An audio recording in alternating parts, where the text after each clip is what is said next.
Gracias, gracias Mar del Plata, gracias Buenos Aires, muchas gracias. Muchas gracias. Y yo a vos y a todos ustedes, mucho. Le contaba a Fernanda, cuando veníamos camino aquí, que es un lugar singular para mí este. Donde está sentado el Chucky. Acá habló Néstor cuando se hizo la Cumbre de las Américas. Cuando América Latina... Cuando América Latina se puso los pantalones largos y le dijo no al ALCA. Y habló Néstor acá, donde está hoy Verónica. Tenía una trílide y habló. Dio un discurso magnífico. Donde está sentado el Chucky, estaba sentado don Raúl Alfonsín. Y al lado estaba yo. Es un lugar imborrable para mí. Es un lugar imborrable. Es un momento imborrable en mi memoria. Francamente lo digo. Tuve la suerte de haber sido el jefe de gabinete de Néstor. Y aprendí la mejor política con Néstor. Ahí, ese que habló antes que nadie, Máximo, se sentaba a comer a nuestra mesa. Yo era invitado de la familia, siempre generosamente. Y Máximo venía con sus planteos, iguales a los de ahora, pero un chiquilín. Y nos arruinaba el almuerzo a Néstor y a mí con sus planteos. Sus planteos que siempre fueron los mismos, ¿eh? Siempre fueron planteos de más justicia, de más igualdad, de más equidad en una sociedad profundamente injusta. Y yo le decía a Néstor, che, esta es la conciencia crítica nuestra, no lo invitemos a comer más porque nos arruinan los almuerzos. Y la verdad que me encanta haberlo visto crecer y verlo hablar como habló hoy. Ese gran Máximo. Digno hijo de Néstor y de Cristina. Digno hijo.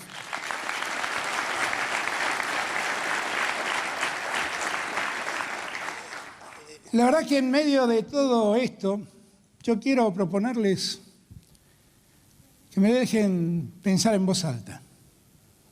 Porque en verdad, para muchos el domingo hay una votación. Para mí es la mitad de mi mandato. Y me gustaría pensar con ustedes y contarles a ustedes qué fue para mí la mitad de ese mandato. Porque todos los que llegamos acá, llegamos el 10 de diciembre con una idea muy distinta a la que tuvimos que enfrentar después. Muy distinta. Vinimos con un enorme impulso. Pusimos en marcha la Mesa del Hambre con Daniel, con Vicky. Veníamos preocupados con lo que evidentemente era el mayor problema que tenía la Argentina, que era el hambre. Y nuestra mayor preocupación era hacer crecer un salario que se había caído a pedazos en los 4 años anteriores. Y teníamos que hacer frente a una deuda con acreedores privados que nos acosaba, que nos obligaba a tener que buscar una solución. Y pusimos todo nuestro empeño. Durante 99 días que la Argentina estuvo sana. Al día 99 la Argentina se enfermó. Como el mundo, como el mundo. Ahora en esos días empezamos a hacer cosas. De hecho, en 99 días el salario real se recuperó 6 puntos. En solo 99 días.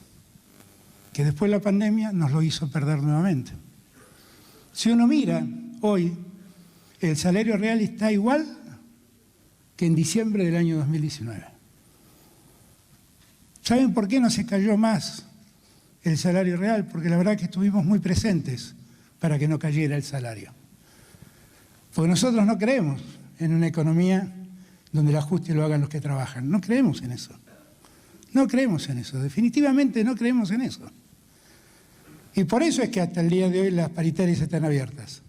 Pues lo que creemos es que los trabajadores discutan con los patrones y le ganen a la inflación con sus sueldos. Eso es lo que nos importa. Y eso tiene que ver con un modo de percibir el país que uno quiere. ¿Sabes por qué, Axel, dicen que tienen que parar las indemnizaciones? porque para ellos trabajar es un costo. Por eso les pasa eso. Es un costo. Y para nosotros no. Para nosotros está el capital y el trabajo que se asocia a un proyecto común, que es una empresa, que es el Estado. Hay alguien que invierte en capital y hay alguien que hace su aporte en trabajo. El trabajo no es un costo, es un aporte para el crecimiento. Entiéndanlo de una vez por todas. Y como es un aporte central para el crecimiento, necesitamos que esté bien pago, que sus derechos sean reconocidos, que los que trabajan tengan sus derechos reconocidos. No lo aprendimos para esta elección, ¿eh? Desde que militábamos en el colegio secundario sabemos que esto es así. Somos parte de un movimiento que salió a la calle a vitorear a un coronel del pueblo que le daba derechos a los que trabajaban. Dense cuenta si nosotros nos vamos a preguntar cuál es la condición del trabajo en una sociedad. El trabajo para nosotros es dignidad, es lo que le da dignidad al ser humano. Que en el siglo XXI uno no tenga dónde encontrar el sustento diario para él y su familia, es un tema que nos inquieta, nos preocupa, nos interpela, no nos deja vivir en paz. Sabemos que los planes han sido una solución de emergencia, pero no es con planes que se resuelve el problema. El problema se resuelve con creación de trabajo, no hay otra manera.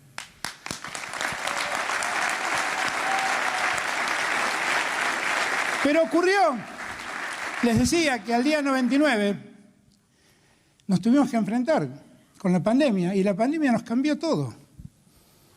Y de repente con Axel hicimos un curso rápido, con buenos profesores, debo admitir, que nos enseñaron de qué se trataba hacerse cargo de una pandemia y qué significaba que un virus nos contagiara como nos contagiaba. Miré para atrás a ver quién en la historia había tenido una experiencia parecida a la que Axel y yo enfrentábamos. Terminaba el siglo XIX. No fue una pandemia, fue una epidemia, la fiebre amarilla, pero fue muy trágica, para Buenos Aires también. Irigoyen, con la gripe española, y ahí ya me remonto a comienzos del siglo XX. Pero desde Irigoyen hasta acá nadie vivió lo que nos tocaba vivir a nosotros. Y créanme que cuento esto para que todos tomemos noción de lo que tuvimos que enfrentar. Fue un escenario absolutamente imposible, porque la única solución que nos daba la ciencia era que cada uno se refugie en su casa porque no tenemos solución. Y además teníamos que enfrentar y darle respuesta a cada argentino y a cada argentina que se enfermaba con un Estado que estaba en virtual estado de desaparición. Lo habían destruido. El Ministerio de Salud no era ministerio. Pero no era eso solo lo que pasaba. Ahora lo escucho al que era ministro de Salud, devenido en secretario de Salud, decir que en verdad en aquel gobierno la salud no era prioridad. Y lo dicen y lo cuentan. Y es candidato, quiero aclarar. Pero además de eso, pasaron cosas increíbles. Por ejemplo, nos encontramos con los galpones de la aduana llenos de vacunas vencidas que habían comprado y no habían retirado nunca y que permitieron, entre otras cosas, que una enfermedad como el sarampión volviera a instalarse en Argentina. No creían en la salud. Y así nos dejaron en el estado en el que nos dejaron el sistema de salud argentino. Un día apareció la pandemia, vino Cato, que vi que estaba allí en Junín, Gabriel Catopodis, y me dijo, hay 2 hospitales que están casi terminados desde el año 2015, pero ellos nunca los terminaron, en La Matanza. Y allí fuimos. Y cada hospital que había quedado en esa situación, en cualquier lugar del país fuimos a terminarlos. Y como la demanda era muy grande, casi 30 hospitales modulares distribuimos en todo el país para poder atender gente. Eso significó poner más de 3.000 camas de terapia intensiva en la Argentina. ¿Para qué? Para que no nos pasara lo que las imágenes nos mostraban, para que nadie se quedara sin la atención médica necesaria en el momento en que lo atrapara el virus. Y lo hicimos, con mucho esfuerzo. Vino un día Ginés y me dijo, che, hay que cerrar la exportación de respiradores automáticos. Y ahí supe lo que era un respirador automático. Soy un abogado, dejo constancia. Y ahí lo supe. Y me enteré que en Córdoba había 2 hermanos, que no conozco, pero que eternamente les voy a agradecer. Un médico y un ingeniero me cuentan que eran, que se habían asociado para hacer respiradores de muy alta calidad. Tenían prácticamente todo vendido, en un mundo que demandaba respiradores automáticos para darle vida a los que se contagiaban. No solamente cerramos las exportaciones, que dirán, ¿qué hubieran hecho, no? Cerramos las exportaciones porque privilegiamos la salud de los argentinos. A los primeros que teníamos que cuidar éramos a los nuestros. Y si esos respiradores nos hacían falta a nosotros, que quedaran en la Argentina y que no se fueran. Pero ustedes dirán, bueno, finalmente le pagaste a los dueños de esa empresa los respiradores, claro, se los pagamos como correspondía. Pero a ellos les pedimos que necesitábamos en ese momento que aceleraran la marcha de producción de esos respiradores, porque necesitábamos mucha cantidad. Y trabajaron las 24 horas del día con trabajadores cordobeses hasta darnos los 3.000 y pico de respiradores que la Argentina necesitó y que distribuimos equitativamente en cada rincón de la Argentina sin preguntar cómo pensaba el que gobernaba. Cuento esta historia porque en medio de tanta tragedia es una historia hermosa. Es una historia hermosa de 2 hermanos que unieron sus saberes, el saber de la medicina y el saber de la ingeniería, construyeron esa tecnología y cuando el pueblo argentino lo necesitó, trabajaron 24 horas con sus trabajadores denodadamente para darnos los respiradores que necesitábamos. Y seguimos peleándola. Era una situación muy adversa porque además veníamos con una economía destruida y entonces nos pusimos a pensar qué va a pasar con los que no pueden trabajar. Y entonces fuimos con otros auxilios y así surgió la asignación al trabajo y la producción, el ATP,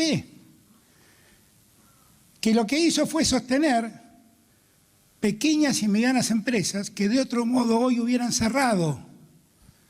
Fuimos a pagarles gran parte del sueldo de esos trabajadores, de esas pequeñas y medianas empresas. Fuimos a garantizar el trabajo formal en la Argentina. Claro que lo hicimos. Lo hizo el Estado. Orgulloso de que lo que hicimos estoy. Orgulloso de haber salvado miles de pequeñas y medianas empresas. Orgulloso de haber salvado el trabajo de los argentinos. Orgulloso. ¿Y saben por qué estoy orgulloso? Porque escucho por televisión empresarios que hoy cuentan que en los 4 años anteriores, cuando la importación se abría y llegaban tejidos, ropa a China y arruinaba la industria textil o la industria del calzado, le decían, mirá, a este ritmo voy a tener que cerrar y despedir gente, la respuesta que recibían del ministro de la Producción era despedirlos, alguien los va a tomar. Y así hicieron lo que hicieron. Así cerraron 23.000 pymes. Así le hicieron creer a los argentinos que debían reconvertirse en emprendedores y los dejaron como monotributistas lidiando con su vida en soledad y sin el apoyo de nadie. Nosotros no quisimos hacer eso.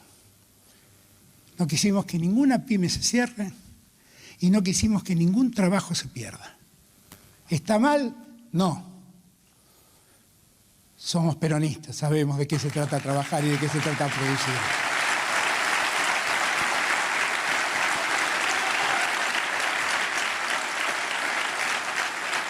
La pandemia siguió avanzando. Yo me lo conocí a Axel en el año 2018, por ahí. Tuvimos primero un encuentro donde contrapusimos opiniones y no nos pusimos muy de acuerdo. Pero con el correr del tiempo, la verdad es que me fui admirando su enorme capacidad. Y siempre no es la primera vez lo que digo, ¿no? Decía en aquel entonces, cuando lo conocí más, un día le dije a Cristina, qué lástima que no pude trabajar con Axel, dije yo. Qué lástima. Bueno, nos tocó un tiempo difícil, pero me dio el gusto, Axel, me dio el gusto de trabajar con vos. Y me dio el gusto de que pudiéramos hacer en la provincia de Buenos Aires todo esto que hicimos, Axel. Porque en esta provincia cuidamos mucho el trabajo, cuidamos mucho el empleo, cuidamos mucho a los bonaerenses. Como yo particularmente cuidé a cada argentino y a cada argentina de cada rincón del país. La verdad es que para mí no era un dilema. Nada hay más importante que la vida de un ser humano. El dilema de la salud o la economía la tendrán otros. Nosotros que sabemos lo que es disfrutar la vida y sabemos lo que es padecer la muerte y la desaparición, para nosotros la vida vale mucho.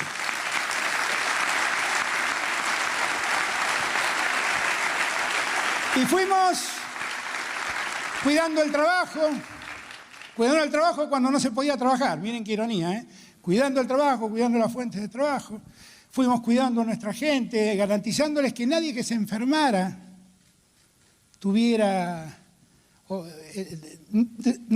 siempre tuviera la oportunidad de ser atendido médicamente como correspondía.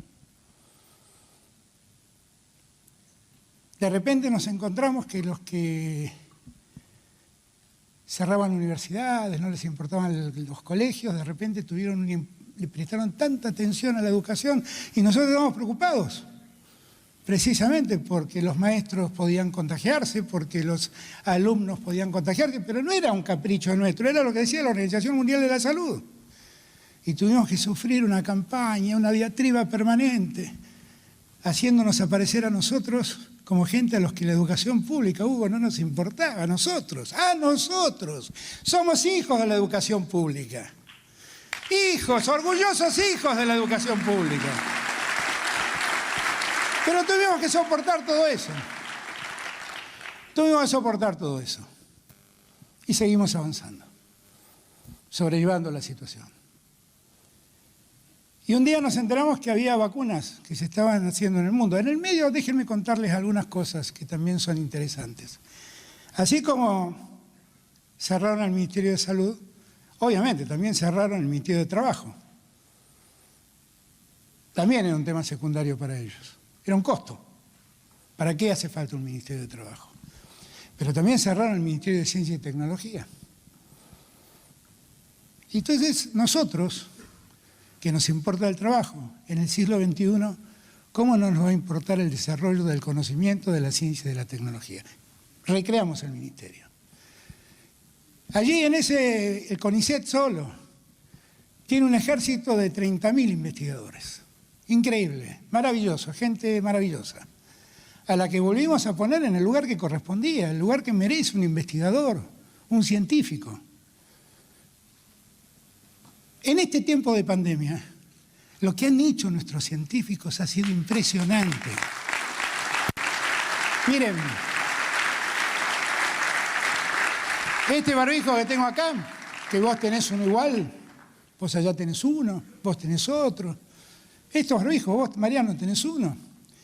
Estos barbijos son la creación de los científicos argentinos asociados a una pyme del Gran Buenos Aires. 1.500 millones. ¿Cuántos facturamos? 1.500 millones de pesos se facturaron en una pyme que estaba casi cerrada, con la unión de nuestros científicos y de la pyme. Y construimos este barbijo, que es un barbijo singular, porque es un barbijo que tiene una entretela que mata el virus. Pero también aparecieron los científicos y nos empezaron a traer los test rápidos para que rápidamente pudiéramos conocer si alguien estaba contagiado o no y hacer los famosos PCR de una manera más rápida. Científicos que eran de la Universidad de San Martín o de Quilmes. San Martín, Quilmes, varias universidades del Gran Buenos Aires. Bueno, 24 millones de dólares facturados por ese kit de la unión de nuestros científicos con empresas, con laboratorios argentinos.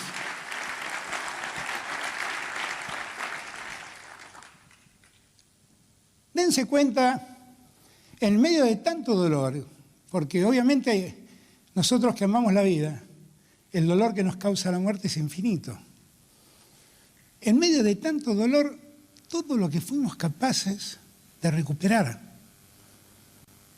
Recuperamos la salud, cuidamos el trabajo, cuidamos a la pequeña y mediana empresa. La agricultura en todo Buenos Aires siguió funcionando a pleno. Tuvimos récord de exportación, fueron cosechas extraordinarias. Tuvimos récord de exportación de granos y de oleaginosas. Los puertos del Paraná no dejaron de trabajar un solo día. Ahí lo veo a Pablo, que sabe cómo los camiones llevaban hasta esos barcos cargados de soja, de girasol, de maíz. Y la Argentina siguió. La Argentina somos nosotros, somos todos nosotros. Siguió. Y un día nos enteramos que estaba la vacuna, que en algunos lugares del mundo estaban trabajando con las vacunas. Y allí fuimos. Y en 21, 22 de diciembre empezamos a vacunar a los argentinos y a las argentinas. Fuimos de los primeros países del mundo en empezar a vacunar. Nos decían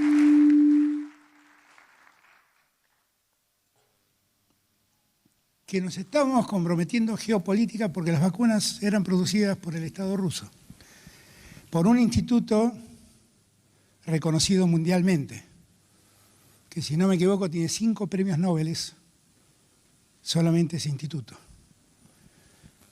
Pero nosotros confiamos en la calidad, mandamos nuestros médicos, fuimos gente de Buenos Aires, gente del Ministerio Nacional, y pudieron certificar la calidad de esas vacunas. Y empezamos a distribuir esas vacunas. Después fuimos por la vacuna china, después llegaron las vacunas americanas.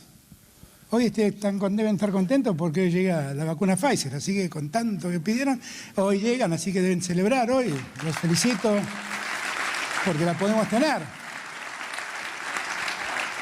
Lo cierto es que nosotros conseguimos vacunas y lo único que escuchábamos era un incentivo permanente a no vacunar, a que la gente no se vacunara. Me acusaron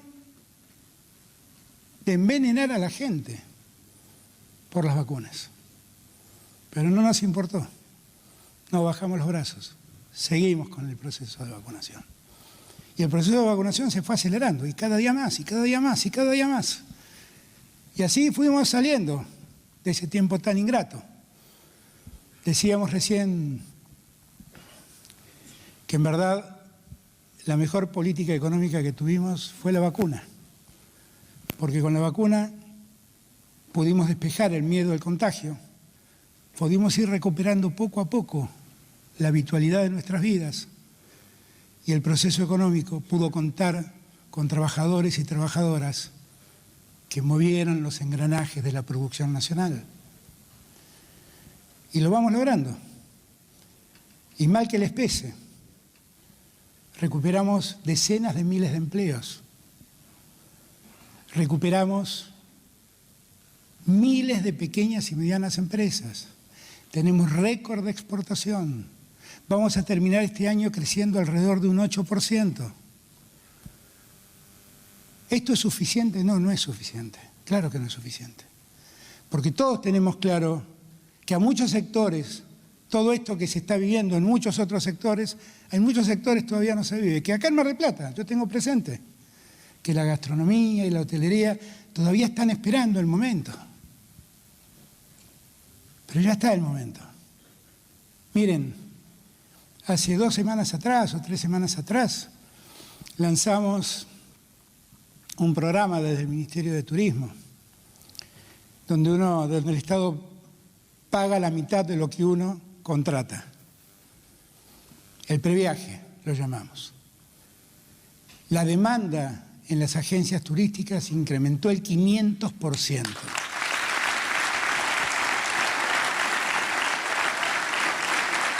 Tiene razón, Daniel.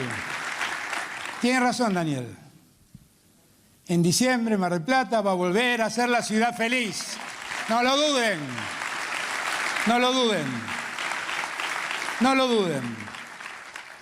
Ahora,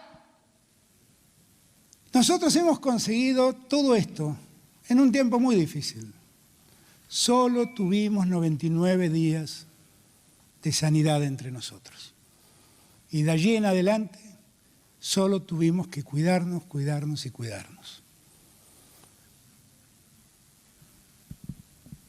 Me pregunto, ¿qué va a pensar el que vota el domingo? Yo solo quiero recordarles que nosotros actuamos lealmente con nuestros opositores, aún en los últimos días de su gobierno, donde por un enojo, de esos que él decía que cuando se enojaba podía hacer mucho daño, después de la PASO se enojó, hizo un daño incalculable. Entre agosto y octubre se fueron 23.000 millones de dólares de la Argentina. Y en el medio de ese disloque pidió ayuda y le dimos ayuda. Y lo ayudamos. Lo ayudamos. La verdad es que alguno podrá decir, fuiste un tonto, ¿por qué no dejaste que el dólar vuele? ¿Fuiste a ayudarlo? No, si el dólar volaba, volábamos todos nosotros, volaba la Argentina, volaban los argentinos y las argentinas. Y ayudamos, sí, lo ayudamos a que deje las cosas, iba a decir que deje las cosas ordenadas, no, lo ayudamos a que deje de desordenar todo, lo ayudamos a eso. Anda diciendo que lo que digo es mentira, pero repentinamente ayer lo vi a Emanuel Álvarez Agis, que en esos días me ayudó mucho, y recordó él, porque yo le pedí a Emanuel, por favor, ocupate, a ver cómo podemos resolver esto, porque un día me llamó y me dijo, voy a sacar una medida de esas que te gustan a vos, te va a llamar el presidente del Banco Central, yo me voy a ver a Boca. Y bueno,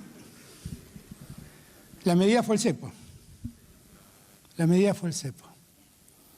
Ahora, el domingo pensemos en todo esto. Porque miren, estoy más gordo y estoy ojeroso.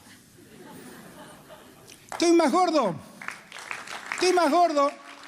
porque como nos pasa a muchos de nosotros, la angustia de este tiempo yo la canalizo comiendo dulces. Y eso hace mal. Me pasa, ¿para qué les voy a mentir? ¿Y sabe por qué tengo estas ojeras? Porque amanezco a las 7 de la mañana y me duermo a las 12 de la noche, 1 de la mañana. Y lo hago feliz. Lo hago feliz. Lo hago encantado y estoy orgulloso de mis ojeras.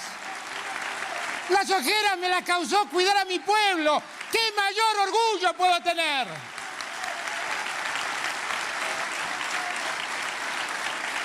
La verdad, no me dan ganas de ir a las 7 de la tarde a apagar el teléfono y mirar Netflix. No me dan ganas. A mí me dan ganas, ¿saben qué? De reencontrarme como ayer en Chivilcoy, con los que perdieron el trabajo y hoy lo recuperaron.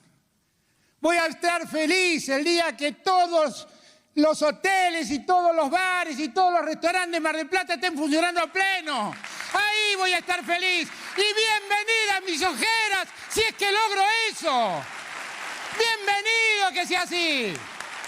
Por eso les pido, como dijeron todos los que me precedieron, hay dos modelos de país. Hay un modelo que piensa en ustedes y hay un modelo que piensa en ellos.